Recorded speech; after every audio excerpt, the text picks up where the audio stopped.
This happened in early 2001. I was about 16 and I had a car, but no driver's license and no cell phone. My mother kind of let me run wild, drive around on the weekends, and do whatever I wanted. I lived in a very small town in the South that didn't have much going on, but everyone threw big-ass house parties each weekend. Me and my friend, Carrie, used to drive around crashing parties and getting wasted. It wasn't safe or smart, but we were not very bright girls. So one night, Carrie and I are driving around from house to house, looking for something to get into. Carrie kept saying that everywhere we go, she keeps seeing this same truck. She points it out to me. It's this little green Nissan Frontier pickup truck, and I only know what it is because my mom's ex drove the exact same truck. In fact, every other guy in the town we were in did. It was a really popular vehicle. You would see them everywhere, and that's exactly what I told her. I wrote it off as her being paranoid. So we finally find a good party to go to and hang out for a while, get wasted, and decide to leave and hit up Wendy's to get something to eat so we can sober up and head home. At this point, it's about 2 a.m., and we're sitting in the Wendy's parking lot eating. How the parking lot is set up is you turn directly off the main road and then left into the parking lot. If you go straight, there is another restaurant, which closes at around 9 most nights. So, we're sitting in my car eating and facing the road. Then that little green Nissan drives past the Wendy's, towards the restaurant that's currently closed.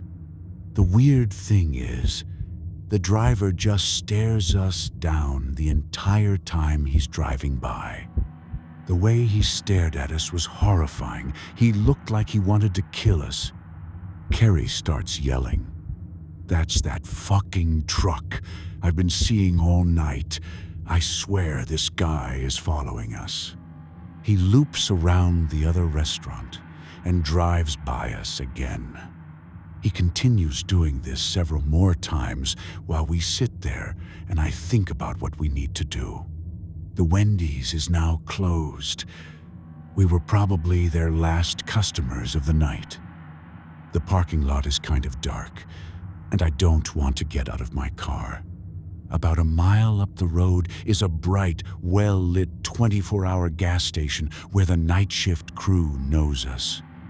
So I wait for him to drive out of the parking lot and wait for him to turn out. Thankfully, he turns the opposite direction that we need to go to hit the gas station. I peel out of the parking lot and haul ass towards the gas station. Lo, and behold, there he is waiting at stoplight. He turns right and gets right behind us. For some reason, I want to see if he was really following us. So I turn off the main road and down a bunch of little side streets and back to the main road. And he stays right on our ass while Carrie is screaming and terrified the entire time. After getting back to the main road, we pull into the gas station and the guy is driving in a circle around the gas station. I decide that I need call my mother. I can't call the cops because I'm underage, drunk, and have no license. The payphone is right by the road in the only dark corner of the parking lot. The guy is driving circles around the gas station. I lock Carrie in the car with my keys and I go inside. They know me. They have a phone. I know they'll let me use it. So I go inside And there is this middle-aged, very rough, redneck lady working. She knows me, and I ask to use the phone. She says customers aren't allowed to use the phone.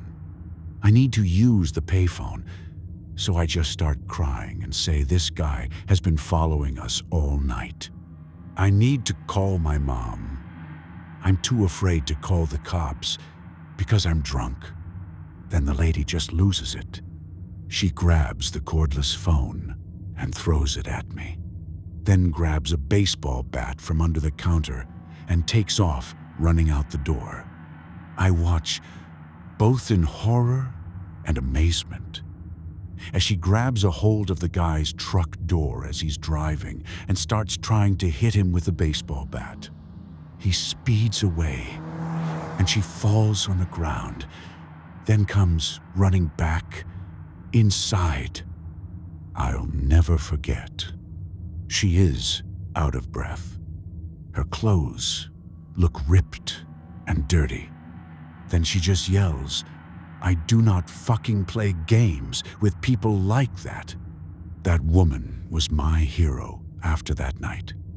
Every time I went back to that gas station and she worked, I thanked her and told her she saved my life.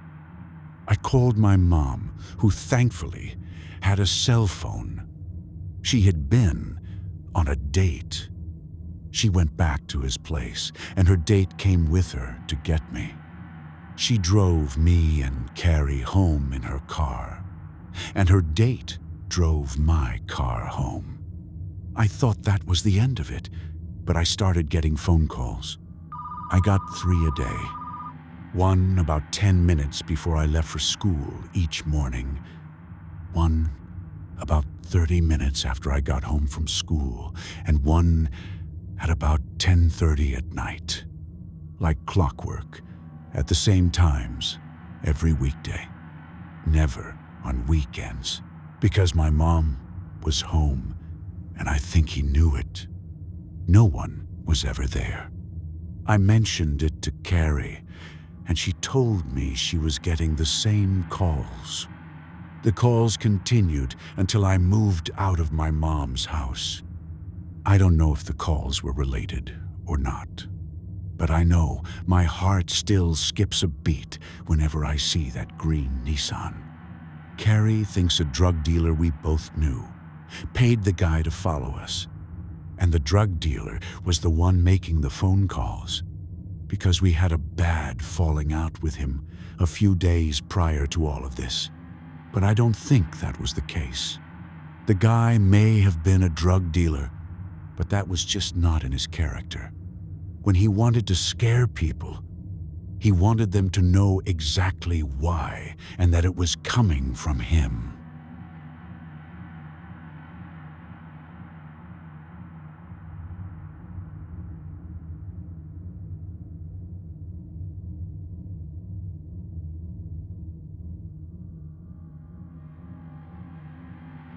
This happened 2 summers ago, while I was house-sitting out in California for an older couple I had met at a conference for work.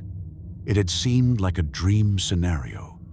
The couple wanted to go on vacation in Hawaii for 2 weeks, but didn't want to board their cats. I had been chatting with them about wanting to visit California again, where they happened to live, because I had loved it the first time I went, and we figured that we could mutually benefit if I came out and house-sat for them. So I flew out there. They showed me around for a few days, taught me how to care for the cats. There was 2 of them, one that was extremely shy, and I barely saw, which is important later.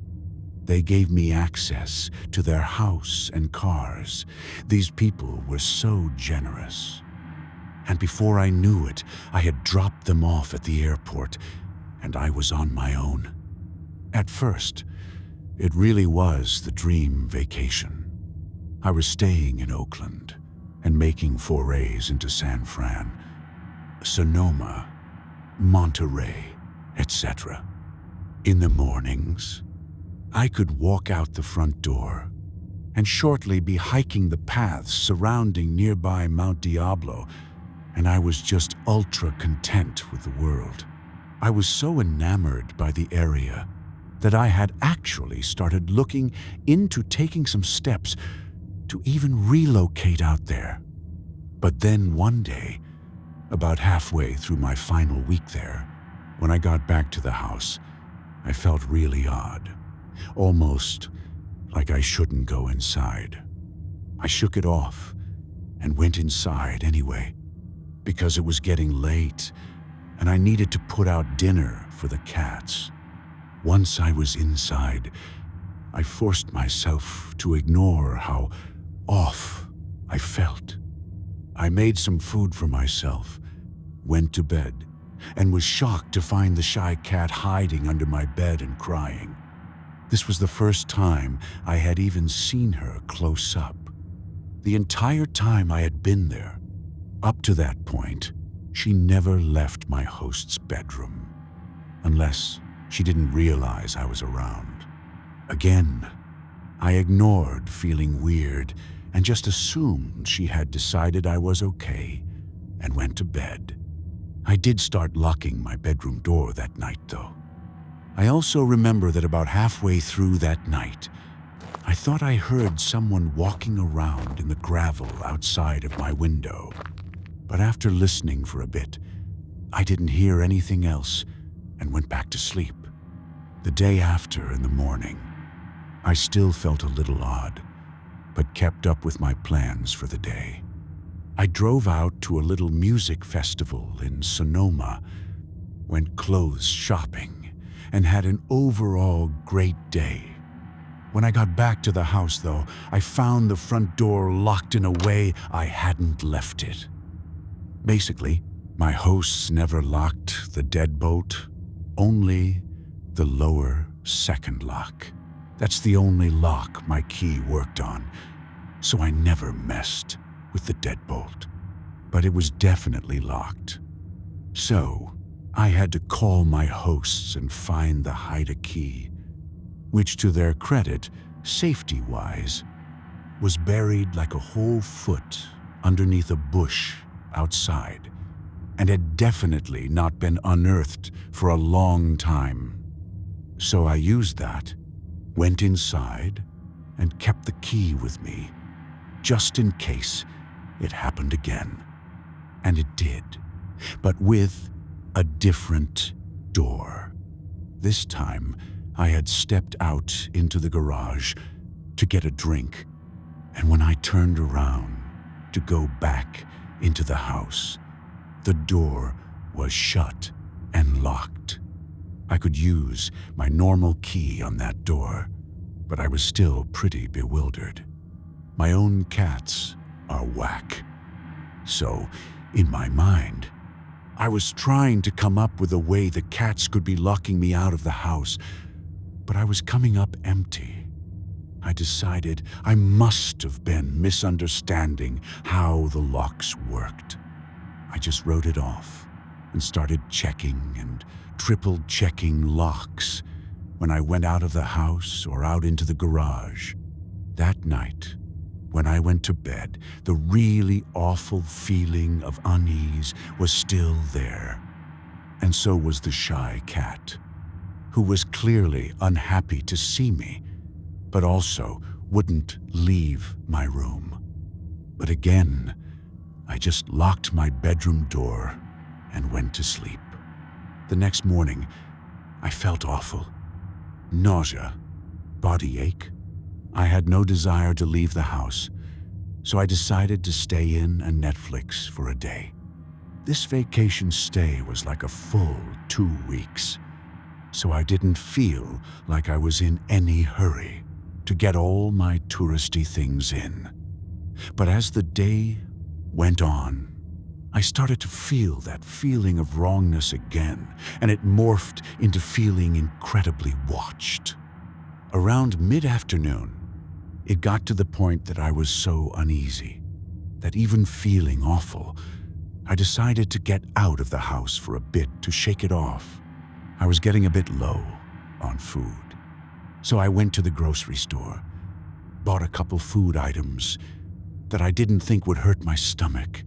And as I started to leave the checkout, the cashier said the generic, "Have a great evening." And I just instantly started crying, shocking myself and the poor cashier, because I just had this intrusive thought that said, "You might be the last person to ever say that to me." When I got to my car, I was still crying, and my entire body was telling me not to drive back to the house. I couldn't not, because I didn't want to neglect the cats. So I drove back, parked in the driveway, and convinced myself after about half an hour to just go open the front door. Once I did that, I thought I would get over it and be able to go in and at least feed the cats, and then maybe I'd go get a hotel room after. But my body physically would not let me inside. It was like I was stuck in the entryway. I then made a deal with myself. I would yell into the house, saying I had already called the police and that they were on their way. In panic logic, I figured that would make anyone in the house leave. So, I faced the inside of the house, looking down the hallway towards the bedrooms, and I did just that. The second I had finished saying, "They're almost here, so if you want to avoid being arrested, you need to leave now," the light in my host's room turned on, and I heard some banging. I immediately hightailed it back to the car, called the police for real, and proceeded to have a mental breakdown while talking to the dispatcher. Once they got there, they checked the house and didn't find anyone. But the double doors in my host's bedroom were left wide open. I'm so glad the cats didn't get out. There was a pile of food wrappers in the corner behind the blinds, so they said it looked like someone had been there. What makes it so scary to me is that nothing was taken. And based on the shape of the house, that would have been the perfect vantage point to see me in the living room as I stayed home, sick.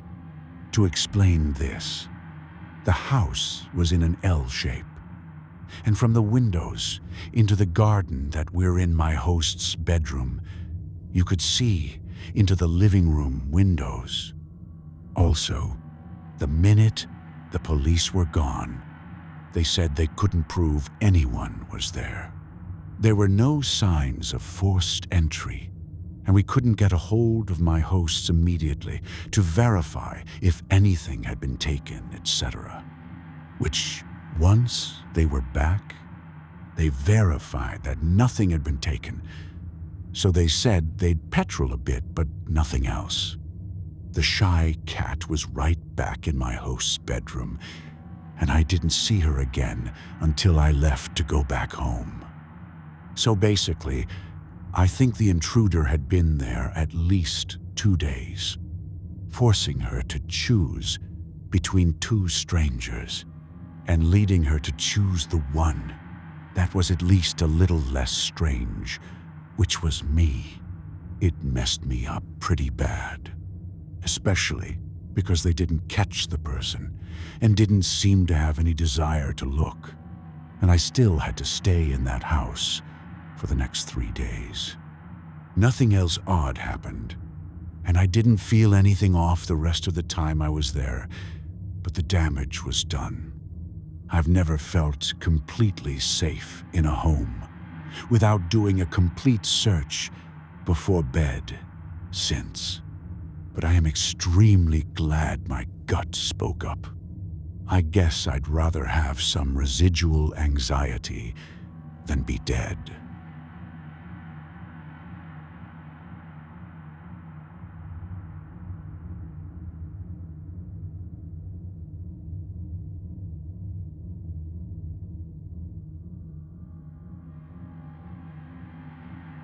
I grew up in a college town before going out of state for school.